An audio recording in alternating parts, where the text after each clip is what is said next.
Aiboang ole හැමදෙනාටම welcome back to my channel. So today I would like to share with you how to make this kurta top. ඉතින් රැඳිලා ඉන්න video එක අවසන් වනතුරු ඔයාලටත් පුළුවන් මේ ලස්සන kurta top එක පහසුවෙන් කොහොමද නිර්මාණය කරගන්නේ කියලා ඉගෙන ගන්න. ඉතින් ඇත්තටම මේක ඔයාලට ගවුමක් ආකාරයට උනත් පාවිච්චි කරන්න පුළුවන්. මේ සඳහා ඔයාලට අවශ්‍ය වෙනවා පළලින් ටිකක් වැඩිපුර කොලයක්. ඉතින් ඔයාලා මුලින්ම තීරණය කරන්න ඕන ඔයාලට පාවිච්චි කරන්න කැමති ප්ලීට් සංඛ්‍යාව කීයද කියලා. එතකොට මෙතන ඉස්සරහට නයිෆ් ප්ලීට් සමා දාලා තියෙන. එතකොට එක ප්ලීට් එකක් හදාගන්න. ඒ ප්ලීට් පළලමින් 3 ගුණයක් ඔයාලට අවශ්‍ය වෙනවා. එතකොට ඔයාලා ප්ලීට් ගණන තීරණය කරලා එක ප්ලීට් එකකට අදාළ වන ප්ලීට් පළල අපි හිතමුකෝ අඟලක් කියලා. එතකොට ඔයාලට ප්ලීට් උදාහරණයකට ප්ලීට් 3ක් ඕන නම් එතකොට අපිට අවශ්‍ය වෙනවා 3 වරක් 3 9යි. එතකොට ප්ලීට් 3ක් හදාගන්න අඟල් 9ක් අවශ්‍ය වෙනවා. එතකොට ප්ලීට් 6ක් හදාගන්න ඕන නම් ඔයාලට කීයක්ද ඕනේ? අඟල් 18ක් අවශ්‍ය වෙනවා තියාගන්න ඉදිරිපසින්. ඒ විදිහට කැමති ප්ලීට් ප්‍රමාණයක් සහ කැමති ප්ලීට් එකක පළලක් තීරණය කරලා ඔයාලට ඒක නිර්මාණය කරගන්න පුළුවන්. දැන් අපි කර නිර්මාණය කරගමු. 3ක් පහලට ඒ වගේම අඟල් භාගයක් පළලට කී හෝල් හැඩයක් නිර්මාණය කර ගන්නවා. එතකොට මෙතන කර ගැඹුරවල් දෙකක් තියෙනවා. එකක් තමයි මූලික කරට අඟල් 3, අනිත් එක තමයි දෙවෙනි කරට අඟල් 7.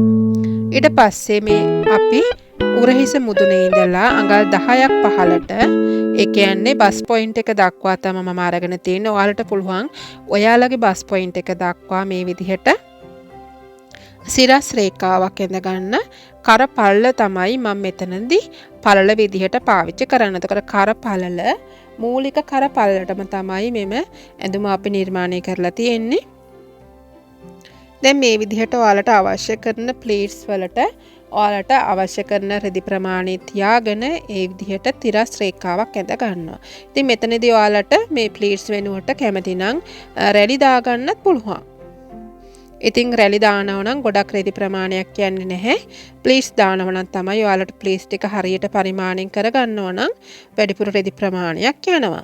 ඉතින් මේ විදිහට මම ඉස්සල්ලාම මේ වට කපා ගන්නවා. ඉතින් මේ කොටස ඔයාලට ඇත්තරම පතුරමක් රහිතව රෙද්ද මත තියලා වුණත් කරගන්න පුළුවන්. අර කී හෝල් එක දාලා තියෙන කොටස තමයි අපි වෙනමම නැම්මට තියලා කපා ගන්න ඕනේ. ඉතින් මේ විදිහට ඔයාලා රෙද්ද මත තියලා මේ කොටස කපාගෙන කී හෝල් එක දාපු කර හැඩයේ තියෙන කොටස ඔයාලට පුළුවන් නැම්මකට තියලා කපා ගන්න. ඉතින් මේ විදිහට ඔයාලට අවශ්‍ය කරන ප්ලීට්ස් ප්‍රමාණය හදා ගන්න පුළුවන්. ඔයාලට කැමති අඟලෙන් අඟලද නැත්නම් අඟල් භාගයෙන් භාගයද ඔයාලා තීරණය කරලා හදා ගන්න පුළුවන්. ඉතින් මේ තියෙන්නේ අපේ මේ කී හෝල් හැඩයත් එක්ක ගන්න කොටස. මෙතනදී ඔයාලා නැම්මට තියලා මේ කොටස කපා ගන්න පුළුවන්.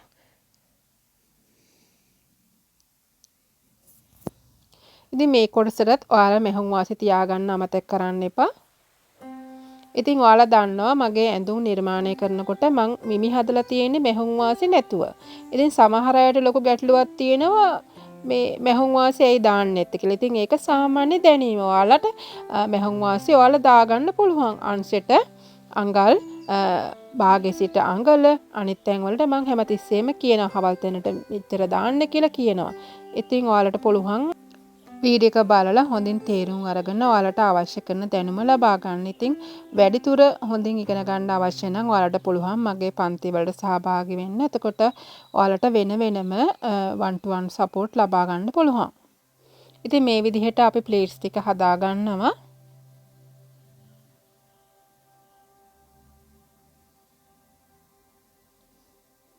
දැන් ඔයාලට පේනවා අපිට අවශ්‍ය ප්ලීට්ස් ටික මෙතන හදලා තියෙනවා. ඉතින් ওই ගවුමට අනුව මං හිතන්නේ ප්ලීට්ස් 8ක් හෝ 9ක් තියෙනවා. ඉතින් මම මෙතන ප්ලීට්ස් 9ක් හදාගෙන තියෙනවා. ඔයාලට කැමති ප්ලීට්ස් ගාණක් මෙතනදී පාවිච්චි කරන්න පුළුවන්. දැන් මේ තියෙන්නේ අපේ කී හෝල් එක සහිත මේ යොක් කොටස. ඉතින් මේකටත් අපි මෙහුම් වාසි තියාගෙන තියෙනවා. ඉතින් ඔයාලා මේ කී හෝල් හැඩය හදා ගන්නකොට ෆේසිමක් දාලා කර කොටස ලස්සන නීට් එකට හදා ගන්න ඕනේ. ඉතින් මගේ A line ගවුම් කිහිපයකම මම ඔයාලට මේ කී හෝල් හැඩය දාන්න හැටි කියලා දීලා තියෙනවා.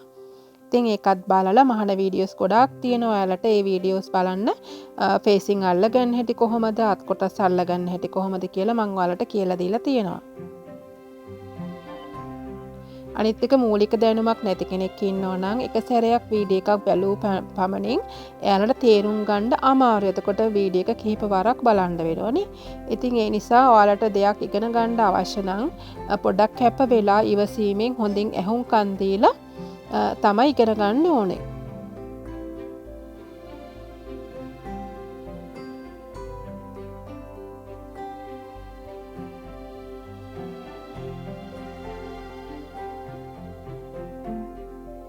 ඉතින් අපි මේ කොටස ලස්සනට නිර්මාණය කරලා තියෙනවා.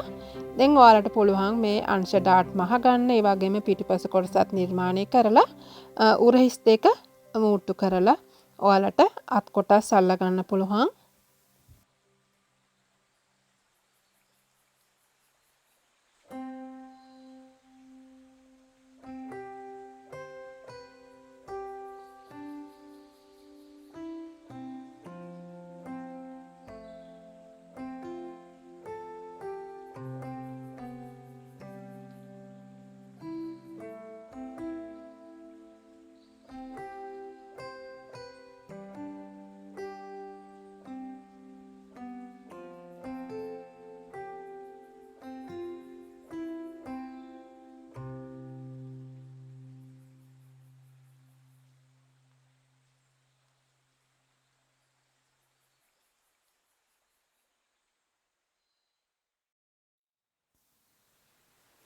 දැන් මෙතනදී අපි පිටුපස කොටස නිර්මාණය කරගමු.